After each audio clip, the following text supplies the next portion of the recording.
হ্যাঁ ম্যাম, কি লাগবে? কিছু না। আরে বলবেন তো কি লাগবে আপনার? কেন তুমি জানো না আমার কি লাগবে? আরে আমি কি করে জানবো আপনার কি লাগবে? ঠিক আছে তাহলে জিজ্ঞেস করো না আমার কি লাগবে। ম্যাডাম, দোকানদার আমি, আপনার বয়ফ্রেন্ড না। হ্যাঁ তুমিও আমার উপর চিল্লাও, আমি খারাপ তাই না? আচ্ছা ঠিক আছে ম্যাডাম, সরি। আমার সাথে কথা বলো না। আরে ম্যাডাম, আমার অত টাইম নেই, আমার অনেক কাস্টমার আছে আরো। হ্যাঁ আমার জন্য কেন টাইম থাকবে তোমার কাছে? আরে যতক্ষণ আপনি বলবেন না আপনার কি লাগবে, তাহলে আমি কি করে দেবো আপনাকে জিনিসটা? হ্যাঁ তুমি কি করে জানবে? তুমি তো বাচ্চা তাই না? আরে বাবা, প্রবলেমটা কি আপনার বলুন না। প্রবলেম তো তোমার জন্য আমি। সেটা তো দেখতেই পাচ্ছি। কি বললে? কিছু না কিছু না।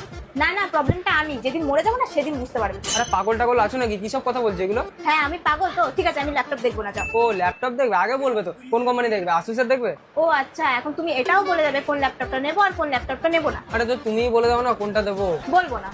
আরে কেন বলবে না? তুমি তো অন্য মেয়েদেরও ল্যাপটপ দেখো তাই না? আরে বাবা, ওটাই তো আমার কাজ, আমি দেখাবো না তো কে দেখাবে?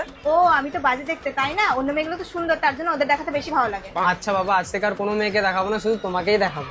পাক্কা? আচ্ছা ঠিক আছে বাবা, প্রমিস। এবার বলুন আপনার কি লাগবে? কিছু না, ব্রেকআপ।